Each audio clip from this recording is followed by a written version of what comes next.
चतुर ताला तोड़ने वाले ने अभी अभी स्वीकार किया था कि यह ताला नहीं खुल सकता। सदमे में बच्चा लगभग फट गया और मर गया। यह देखकर झांग ही को इन लोगों को मारने पर कोई पछतावा नहीं हुआ। चश्मे वाले स्मार्ट आदमी ने दरवाजे की ओर इशारा किया, झांग ही को एक भयानक राक्षस के रूप में शाप दिया और उसे अब बाहर निकलने के लिए कहा। यह सुनकर वह बस हंसा। उसने अपना क्रॉसबो पकड़ लिया और दरवाजे के माध्यम से निशाना साधते हुए स्मार्ट आदमी के बाएं हाथ पर जोरदार प्रहार किया। अन्य दो लोग घायलों की मदद करने गए और उन्हें भी मारा गया, हारने वाले को और एक अन्य पागल को। यू किंग और अन्य लोग भाग गए और जहां से आए थे वहीं घर लौट आए। तीरों से घायल तीनों लोग जमीन पर पड़े दर्द से कराह रहे थे। लड़कियों में से एक ने फूहड़ यू किंग के चेहरे पर थप्पड़ मारा और कहा कि यह सब उसकी गलती थी। उसने यह नहीं बताया कि उसके पास घर पर क्रॉसबो थे, उसका क्रॉसबो। वह तर्क देती है कि उसे नहीं पता था। पिछली बार तो उन्होंने सिर्फ पानी और कूड़ा छिड़का था। झो पेंग हमेशा की तरह हारने वाला फूहड़ का बचाव करता है। इसके अलावा चतुर व्यक्ति को याद रहता है कि सबसे महत्वपूर्ण बात घावों की देखभाल करना है। उन्होंने फोन किया और डॉ झो क्यूर आश्चर्यचकित होकर घायल लोगों के घावों की जांच करने आए।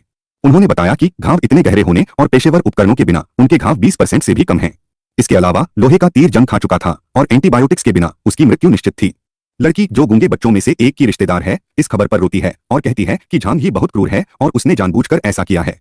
अब तक डॉ कुड़ी को नहीं पता कि ये कौन है। झो क्यूयर ने चेतावनी छोड़ दी, जल्द ही दवा प्राप्त करें। यदि वे अब तीर हटा दें तो यह उनके लिए समाप्त हो जाएगा। इस बिंदु पर चश्मे वाला स्मार्ट लड़का पागल हो गया होगा और उसने कहा कि झांग ही को उनके लिए दवा लानी होगी। यू किंग अपने जीवन में एक बार के लिए सोचते हुए याद करती है कि झांग ही अचानक बहुत बदल गई और उसने घर पर बहुत सारा सामान जमा करना शुरू कर दिया।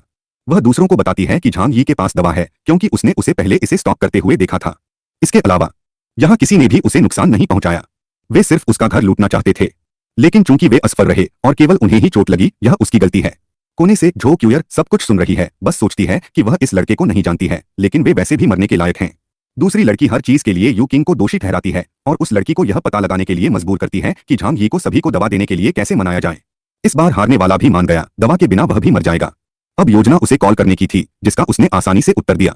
वह फोन पर रो रही है और कहती है कि लड़के मर रहे हैं और अगर वह मदद कर सकता है तो झांग ही बस पूछता है कि उसे क्यों करना चाहिए। हर किसी को देरस बेर मरना ही है। पागल लड़के की बहन ने फोन लेकर कहा कि मदद करना उसका कर्तव्य है क्योंकि उसने लड़कों को घायल कर दिया है और वे जंग खा चुके हैं। इसके बाद झांग ही कहते हैं कि उन्होंने ऐसे तीरों का इस्तेमाल किया ताकि वे किसी भी तरह मर जाएं। जले पर नमक छिड़कने के लिए वह यहाँ तक कहता है कि वह मदद नहीं करेगा, लेकिन यू किंग उसके साथ लाइव आ सकता है। झांग ही कहते हैं। उसी समय लड़की फोन वापस ले लेती है और कहती है, हाँ अब से वह तुम्हारा है, तुम उसके साथ जो चाहो करो। उसकी खून चूसने वाली सहेली कहती है कि उसे भी ले चलो। झांग ही कहते हैं, बस आओ, तुम अभी आ सकते हो। वह तुरंत जाने के लिए भागने लगता है। उसकी सहेली उसे खींचने की कोशिश करती है और उसे बस एक धक्का लग जाता है। मुझसे दूर हो जाओ कुतिया, लड़कों में से एक का चचेरा भाई कहता है। फिर उसके चेहरे पर एक और थप्पड़ मारता है और उसे षड्यंत्रकारी कहता है। हमेशा की तरह फूहड़ झो पेंग को देखती है, जो बहुत ज्यादा हारा हुआ है, और उससे मदद मांगता है। उसे उन्हें जाने देना होगा और झांग ही के साथ खुश रहना होगा। वह यह भी कहती है कि झो पेंग एक अच्छा आदमी है, लेकिन वह गरीब और कमजोर है। झांग ही का भाई ही वह है जो अब उसे खुश कर सकता है। बच्चा अब दर्द में भी पड़ जाता है। वह झांग ही के घर जाने की कोशिश करने लगी, लेकिन बाकी लोगों ने उसे रोक दिया। कारण यह है कि सब कुछ उसकी गलती है, इसलिए यू किंग को अकेले पनपने का अधिकार नहीं है। डॉ झो किर उन्हें फिर से याद दिलाते हैं कि दवा के बिना मृत्यु निश्चित है और चले जाते हैं। घायल बच्चों में से एक, वहां का होशियार, कहता है कि उन्हें यह बात फैलाने की योजना के साथ आगे बढ़ना चाहिए कि झांग ही के पास बहुत सारा भोजन है। चतुर व्यक्ति का कहना है कि जब चेन झेंग और अन्य लोग झांग ही का घर लेंगे तो उन्हें दवा मिल सकती है। यू किंग झांग ही के भाई के साथ ऐसा करने के खिलाफ हैं। दूसरी लड़की साफ कहती है कि अगर उसने अपना मुंह खोला तो अब उसके दांत टूट जाएंगे। झो पेंग कुतिया को मारने के खिलाफ है, लेकिन उससे कहता है कि यह योजना ही एकमात्र विकल्प है। उन्होंने झांग ही द्वारा भेजे गए फोटो और वीडियो को बिल्डिंग ग्रुप में पोस्ट किया। उसके पास सचमुच बहुत सारा भोजन है। संदेश देखकर चेन झेंग लार टपकाता है और कहता है, यह एकदम सही है। मैं टांग का बदला ले सकता हूँ। निवास समूह में लोगों ने झांग ही से सभी को अपनी आपूर्ति वितरित करने के लिए कहा। दूसरों ने केवल एक समय का भोजन मांगा। आंटी लिन ने भोजन मांगा और समूह में एक अन्य मां ने उसे अपने बेटे का गॉडफादर बनने के लिए कहा। इन अनुरोधों को देखते हुए झांग ही समूह को एक ऑडियो संदेश भेजता है। मैं सुनने वालों को खा रहा हूँ। उसने सच में कहा कि वह जानवरों को खाना नहीं खिलाएगा और किसी की मदद भी नहीं करेगा। उन सभी को नजरअंदाज करते हुए झांग ही खिड़की के बाहर गिरती बर्फ को देखता है और सोचता है, हर दिन घर पर रहना उबाऊ है। घूमने के लिए स्नोमोबाइल स्टोर का उपयोग करना अच्छा रहेगा। अचानक फोन पर डॉ झो कीर का एक संदेश आता है। वह कहती है कि उसकी दवा और खाना खत्म हो गया है और अगर वह बातचीत करना चाहता है। अपने पिछले जीवन में वह मर गई क्योंकि उसने अपना आखिरी भोजन एक भूखे बच्चे की मां को दिया था और वह भूख से मर गई थी। झांग ही उन्हें एक अच्छे इंसान के रूप में याद करते हैं, लेकिन कहते हैं कि महिला जितनी होशियार होगी वह उतनी ही खतरनाक होगी। झांग ही कोई भी मौका नहीं छोड़ना चाहता और दोबारा मरना नहीं चाहता। उन्होंने उत्तर दिया, मैं आपूर्ति प्रदान कर सकता हूं, लेकिन आपको उनके लिए कुछ व्यापार करना होगा। संदेश देखकर झो कीर कहता है कि वह उसके साथ परामर्श में भाग लेने के लिए उसे भोजन दे सकता है। देखो वह कितनी प्यारी है। सोच रही है कि वह इस लड़के को जानती भी नहीं है और अब झांग ही का कहना है कि इसके बजाय वह दवा और भोजन उपलब्ध करा सकता है, लेकिन उसे उस पर एक एहसान करने की जरूरत है। झांग ही चाहता है कि वह उसका जासूस बने और उसे निवासियों की योजनाओं के बारे में सूचित करे। सौदा यह है कि इसे स्वीकार करना या न करना, यह उसकी पसंद है कि वह भीड़ का अनुसरण करे और हर किसी की तरह मर जाए या उसके पक्ष में खड़ा हो।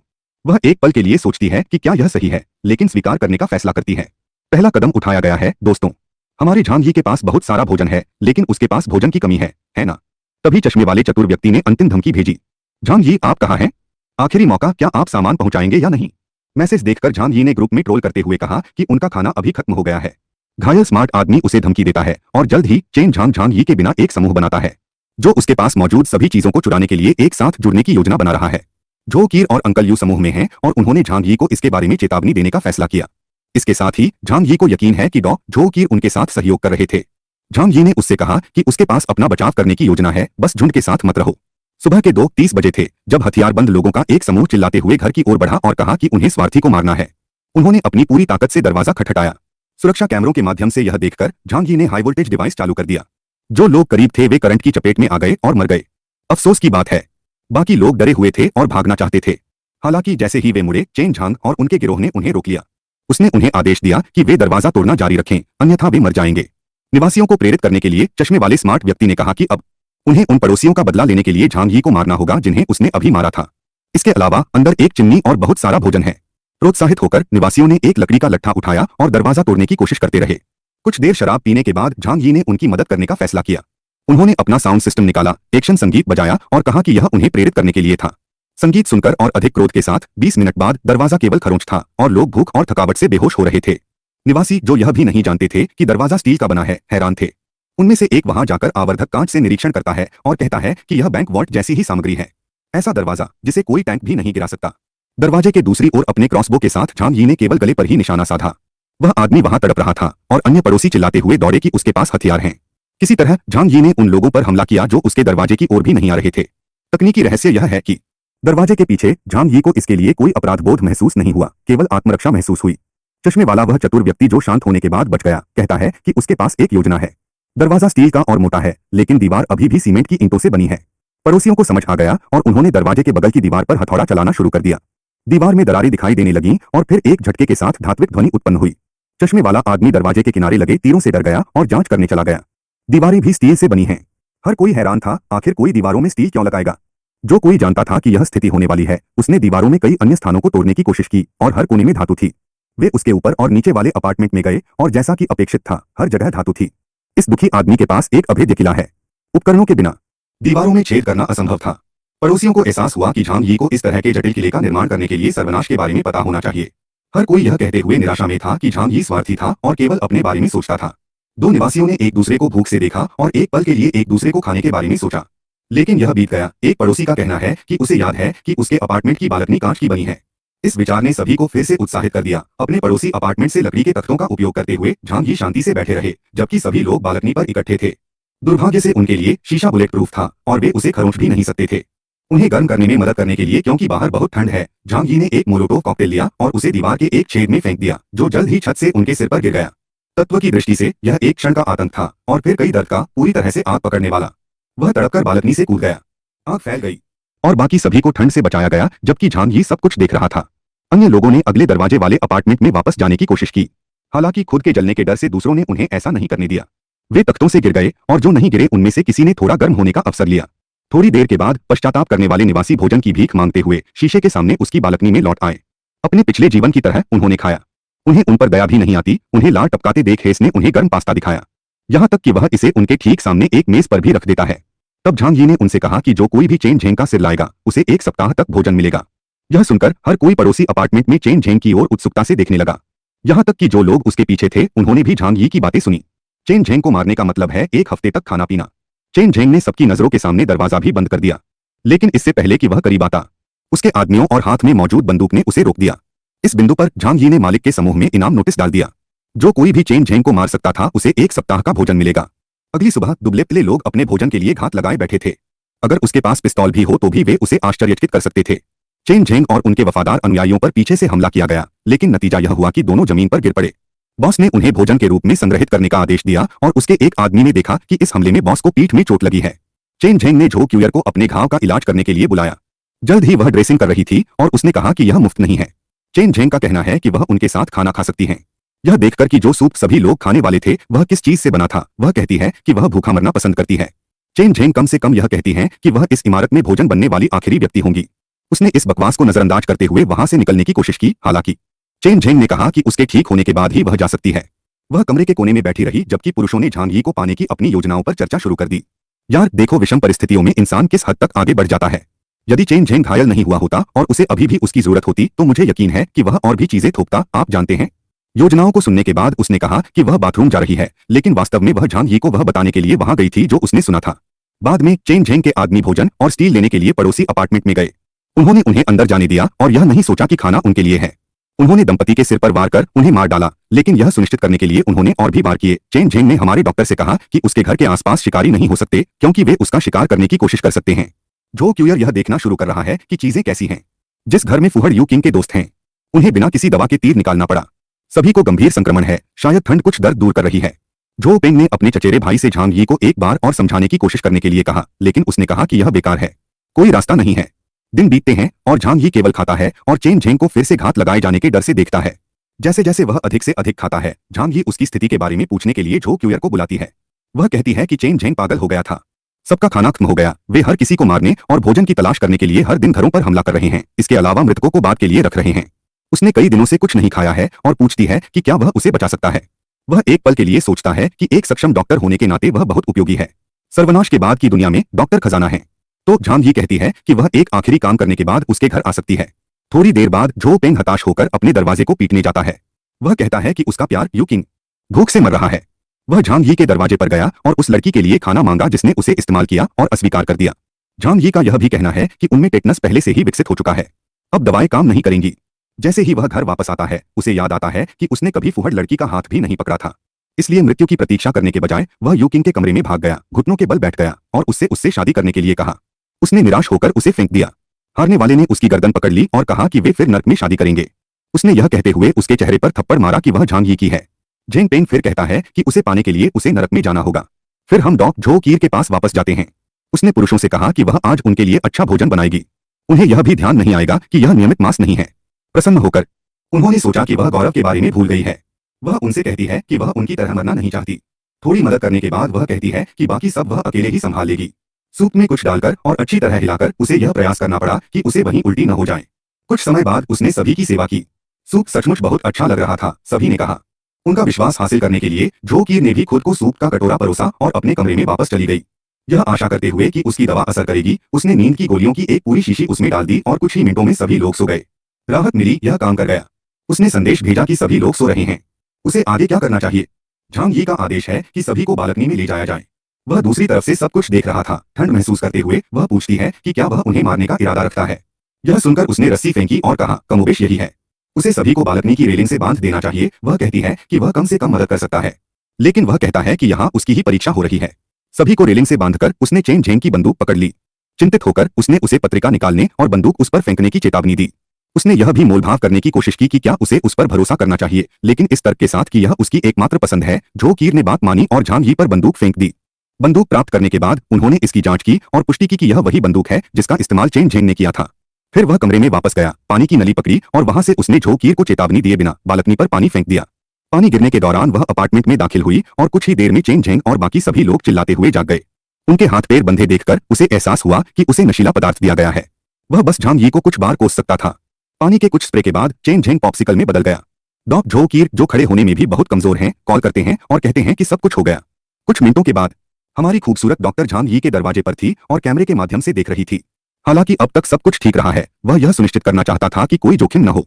जब वह बंदूक तान रहा हो तो उसे भारी दरवाजा खोलकर अंदर आना चाहिए। आखिरकार वह अंदर घुसी और फर्श पर गिर पड़ी। बस अपार्टमेंट के अंदर की गर्मी काफी अच्छी थी। पीछे से आते हुए झांग यी कहते हैं कि यह अभी खत्म नहीं हुआ है। उसे यह सुनिश्चित करना होगा कि वे एक दूसरे से कुछ भी नहीं छिपा रहे हैं। उसे इसके बारे में आश्वस्त होना होगा और वह जानती है कि यह कैसे करना है।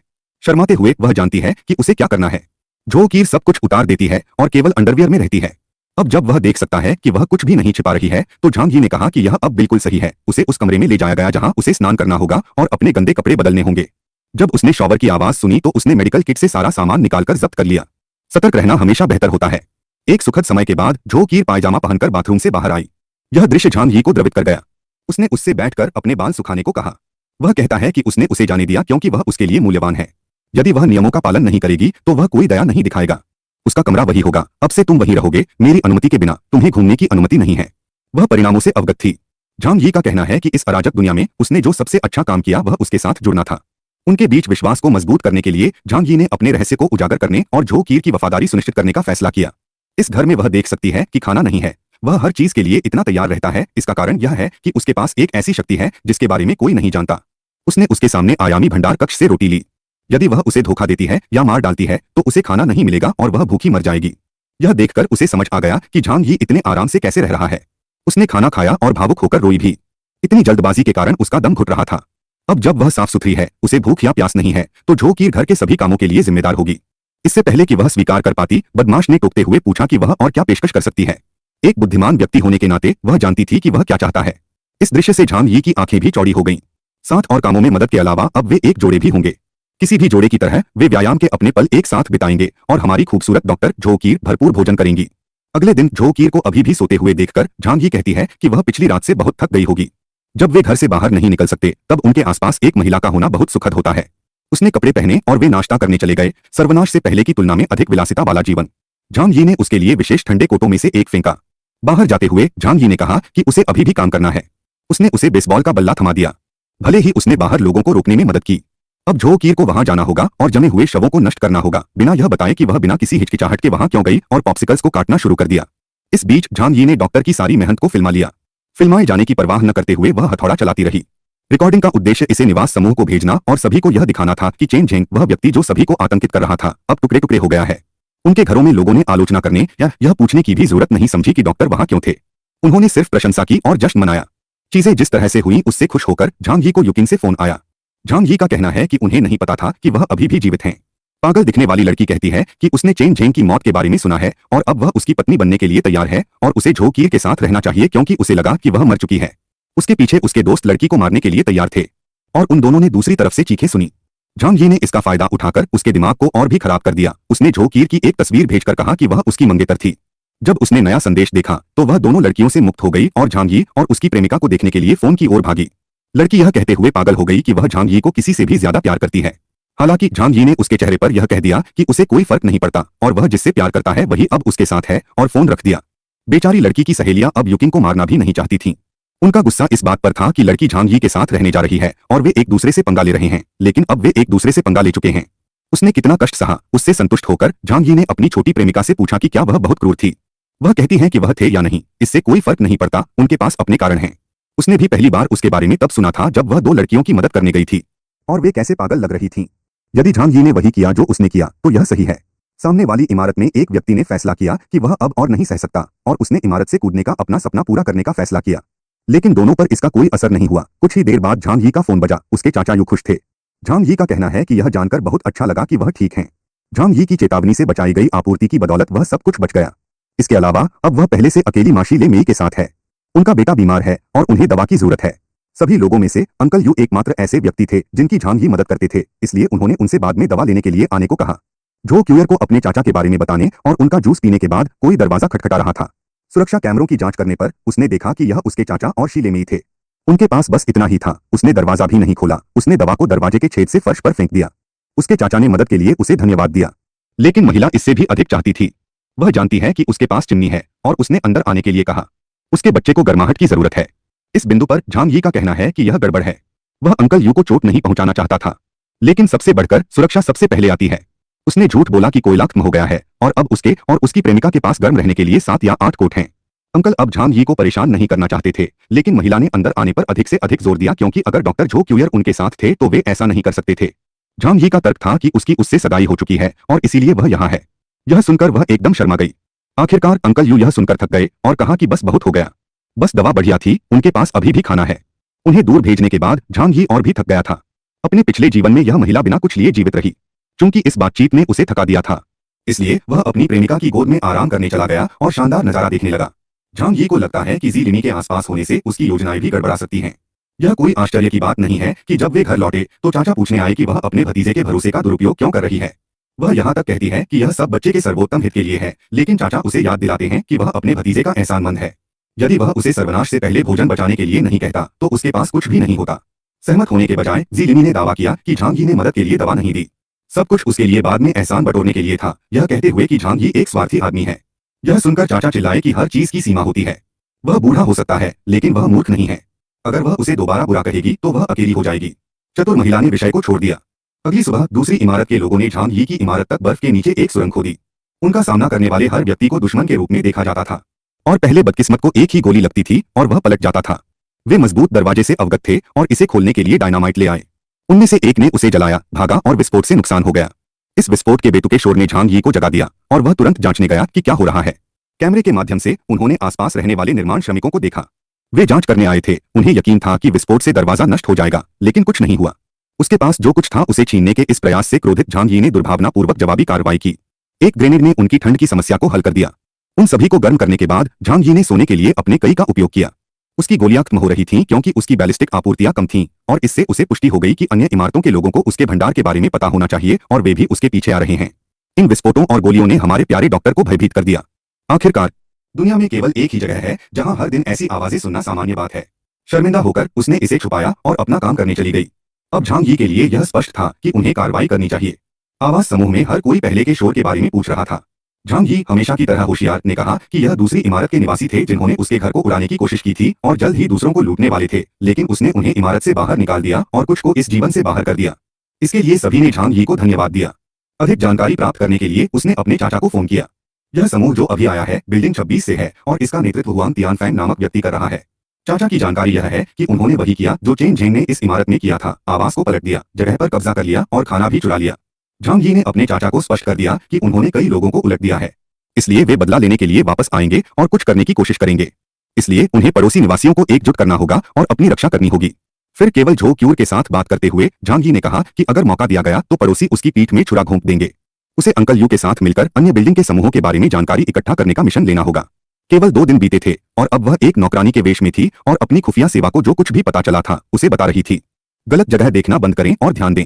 झो क्यूर बताते हैं कि पड़ोस पर हावी होने वाले सबसे मजबूत समूह बिल्डिंग 26 का समूह है जो 2 दिन पहले यहां आया था और बिल्डिंग 21 से एक अन्य समूह है। फिर भी 2 अन्य इमारतों के एक समूह के पास ताकत होनी चाहिए, लेकिन उन्होंने अभी तक कुछ भी नहीं किया है। बस इसी से झांग ही ने यह निष्कर्ष निकाला कि अन्य इमारतों के निवासी एकजुट होने के बजाय पहले ही एक दूसरे पर हमला कर चुके हैं और अब कोई खतरा नहीं है। अच्छे काम के लिए आभारी होकर वह उसे जानकारी एकत्र करना जारी रखने के लिए कहता है और किसी कारण से वह शर्मा जाती है, शायद यह सोचकर कि कुछ और होगा।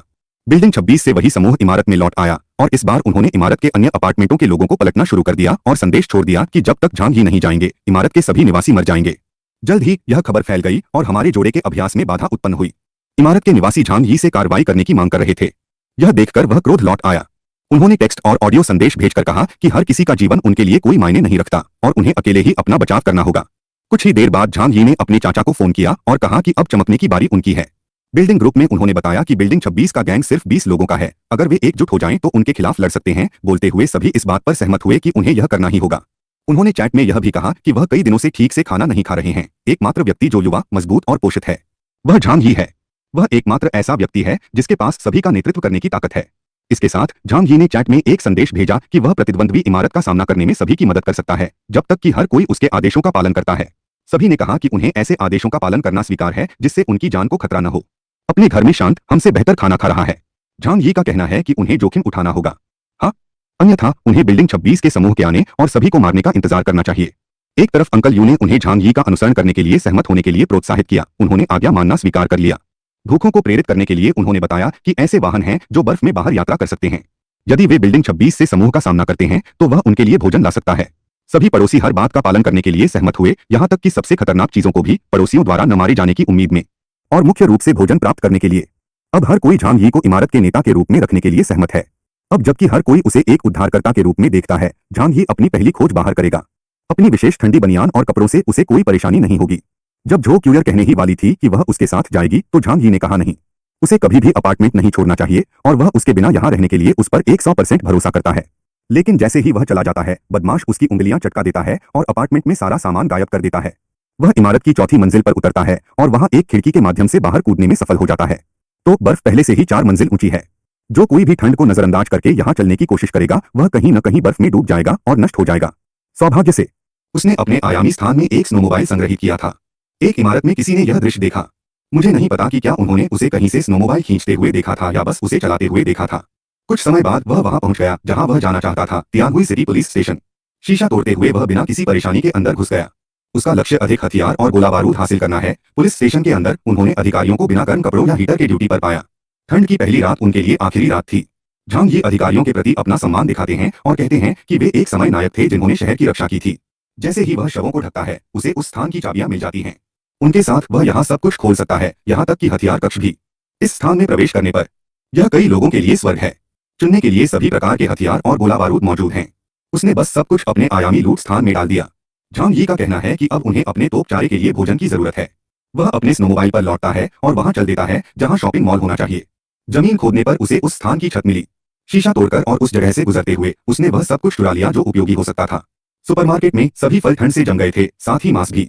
लेकिन इससे उन लोगों को फायदा होगा जिनके पास खाने के लिए भी जमीन नहीं है। उसने जो कुछ बचाया जा सकता था उसे थैलों में डाला और अपने स्नोमोबाइल में वापस आ गया। अपने भवन में लौटने पर भवन 26 का नेता उसे बाहर जाकर भोजन प्राप्त करने का प्रबंध करते देख ईर्ष्या से हरा हो गया और उस स्नोमोबाइल को चुराने के लिए उत्सुक हो गया। इसके अलावा इमारत के सभी निवासियों ने, जिन्होंने स्नोमोबाइल का शोर सुना, उन्होंने भी इसे देखा। अंकल यू ने देखा कि उनका भतीजा अधिक भोजन लेकर लौटने में कामयाब रहा। वह प्रसन्न था। झांग यी ने सभी को स्पष्ट कर दिया कि ऐसे ठंडे मौसम में बाहर जाना और बर्फ में दबे भोजन को ढूंढना बेहद मुश्किल था। अंकल यू चिल्लाए और झांग यी को हीरो बताया। इस खराब भोजन और हाथ में बंदूक के साथ उसने आदेश दिया कि जो कोई भी भोजन लेना चाहे उसे उसके आदेशों का पालन करने के लिए तैयार रहना चाहिए। जैसा कि अपेक्षित था, बिल्डिंग 26 के निवासी बाद में आए और कहने लगे कि या तो भोजन सौंप दो या फिर अपनी जान। उनका पहला आदेश था कि अभी वे उनका खाना चुरा लेंगे, वहां जाकर उन्हें खत्म कर देंगे। जो कोई हत्या करेगा उसे 5 दिन तक भोजन मिलेगा। बस यह सुनकर कि उन्हें 5 दिन का खाना मिल सकता है, हर कोई पागल हो गया और बिल्डिंग 26 से गिरोह के सदस्य पर हमला कर दिया। उन्हें समझ नहीं आ रहा था कि कमजोर और डरे हुए लोग अचानक इतने पागल कैसे हो गए। वे अभिभूत थे। झांग यी और उनकी मंगेतर ने सभी को दुश्मनों को हराते और उनकी जीत का जश्न मनाते देखा। जो बच गए वे वापस बिल्डिंग 26 में भाग गए। और हमारी तरफ के घायल जो क्यूयर को पता था कि वह उन्हें बचा सकती है, लेकिन वह जानती थी कि उसे दयालुता के कारण दवाएं और भोजन खर्च करने की आवश्यकता होगी। उसने भी हार मान ली क्योंकि वह जानती थी कि झांग यी इसकी अनुमति नहीं देगी। मैं अब यहाँ पूछता हूँ, क्या आपको लगता है कि झांग यी एक खलनायक है या सिर्फ एक नायक विरोधी है? या मुझे नहीं पता, जीवित रहने के लिए बस वही करता है जो आवश्यक है, क्योंकि अब से वह सभी लोगों को बहुत ही शातिर तरीके से इस्तेमाल करना शुरू कर देता है। वह सभी को इकट्ठा करते हैं और उन्हें बधाई देते हैं। जो लोग MVP थे और जिन्होंने सबसे ज्यादा हत्याएं की, उन्हें बोनस मिला। यह सभी को उसके लिए प्रयास करने के लिए प्रोत्साहित करने के लिए पूर्व निर्धारित था। एक एक करके उन्होंने हाथ में बंदूक लिए उस व्यक्ति और भोजन के मालिक की बात मानी। किसी के चेहरे पर खुशी नहीं थी, लेकिन जब किसी की बारी आई तो झांग यी ने उसे सुस्ताते हुए देखा। उसने उसका तिरस्कार किया और लात मारकर उसकी ओर एक कैंडी फेंक दी। उन्होंने शिकायत की कि यह उचित नहीं था क्योंकि उन्हें केवल वही प्राप्त होगा। झांग यी ने सवाल किया कि क्या उनमें अब भी शिकायत करने का साहस है। उस आदमी ने कुछ नहीं किया और बस पीछे रह गया, चिल्लाता रहा और हमला करता रहा। जिन लोगों को कम खाना मिलता था और वे दुखी थे, वे अब यह जानकर खुश हैं कि ऐसे लोग भी हैं जिनकी हालत बदतर है। बहस करने की कोशिश करते हुए जू हाओ ने कहा कि बहुत से लोग लड़ रहे थे और उसे लड़ाई में शामिल होने का कोई रास्ता नहीं मिल रहा था। झांग यी ने स्पष्ट कर दिया कि उन्हें इसकी परवाह नहीं है, केवल परिणाम मायने रखते हैं। गुस्से में जू हाओ ने जोर देकर कहा कि झांग यी उसके साथ विशेष व्यवहार कर रहा था। तो झांग यी ने आदेश दिया और 2 पड़ोसियों ने असंतुष्ट व्यक्ति को पकड़ लिया। उसने बस चिल्लाकर पूछा कि उन लोगों का क्या होता है जो बॉस के आदेशों का उल्लंघन करते हैं। बनाने के बाद यह साफ हो गया कि शिकायत करने वालों का क्या होता है। उदाहरण के तौर पर लिए गए लड़के के हाथ में कैंडी थी। झांग यी ने उस पर कदम रखा, कैंडी और गरीब आदमी के बाल पकड़ लिए और स्पष्ट कर दिया कि काम भोजन के बराबर है, कोई काम नहीं तो खाना नहीं। उन्होंने झो क्यूर को शेष आपूर्ति संग्रहित करने का आदेश दिया क्योंकि सभी ने अपना हिस्सा ले लिया था। भीड़ के बीच में उसे एक परिचित आवाज सुनाई दी। फैंग युक्विंग और उसका खून चूसने वाला दोस्त खुद को नीचे खींच रहे थे।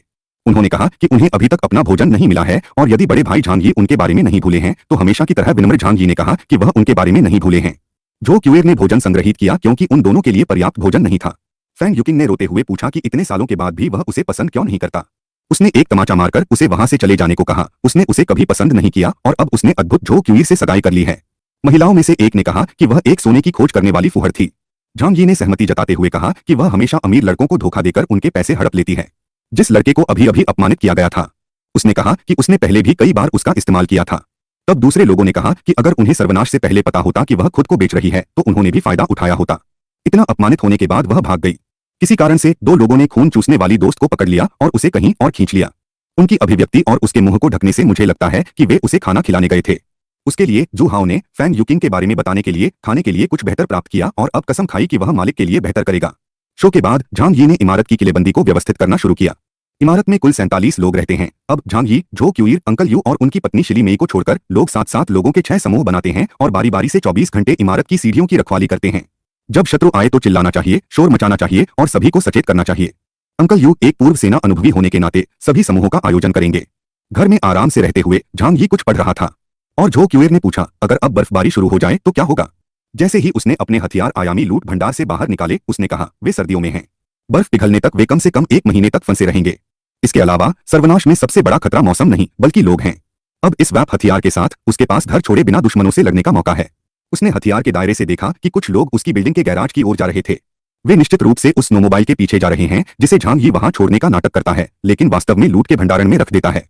अंकल यू ने झांग यी को फोन करके कहा कि रक्षा टीम उचित रूप से संगठित है और पिछली बार जब वे दवा लेने गए थे तो शिली मेई ने जो कहा था उसे गंभीरता से न लेने के लिए कहा। आखिरकार वह एक बकबक है। झांग यी ने कहा कि उन्हें इसकी परवाह नहीं है, लेकिन उन्होंने पूछा कि क्या चाचा किसी और के बच्चे का पालन पोषण करना चाहते हैं। कठिन समय में मजबूत पुरुष बहुत मूल्यवान होते हैं और उन्हें कोई भी महिला मिल सकती है जो वह चाहते हैं। लेकिन चाचा की असुविधा को समझते हुए झांग यी ने कहा कि शिली मेई भी एक अच्छी महिला है और अगर ऐसा है तो उसे खत्म कर देना चाहिए। हालांकि चाचा ने कहा कि सर्वनाश में उसके बारे में नहीं सोचना चाहिए और अब वह काम पर वापस जाएंगे। झांग यी ने झो क्यूएर से कहा कि बच्चों के इन मामलों पर शांति से सोचा जाना चाहिए। उनके द्वारा खोदी गई सुरंग में बिल्डिंग 26 के कुछ लोग गुप्त रूप से चोरी करने की योजना बनाकर वापस आ गए। उनमें से पहले को तो लगभग मार ही पड़ी। गार्ड ने दुश्मन पर हमला बोल दिया और सीढ़ियों पर विवाद शुरू हो गया। बिल्डिंग 26 के समूह ने इस तथ्य पर भरोसा नहीं किया कि अब झांग यी की इमारत इतनी अच्छी तरह से संरक्षित थी और बचे हुए लोग भाग गए। बाहर अच्छे जीवन का आनंद लेते हुए झांग यी ने दुश्मनों को भागते देखा और कहा कि वह वास्तव में लूट के भंडार से अपना वैप लेते हुए कुछ को गोली मारने के मूड में था। दायरे के माध्यम से वह पूरी तरह से देख सकता था, एक बेतुकी शांति के साथ, यहां तक कि ट्रिगर खींचने के परिणाम को भी जान सकता था। भगोड़ों में से एक को सीधे सिर में गोली लगी और अन्य यह महसूस करते हुए कि यह क्या था और भी अधिक उन्मत्त होकर भागे। नमस्ते दोस्तों, हमारे चैनल को 1000 सब्सक्राइबर्स तक पहुंचाने में कृपया हमारी मदद करें। धन्यवाद।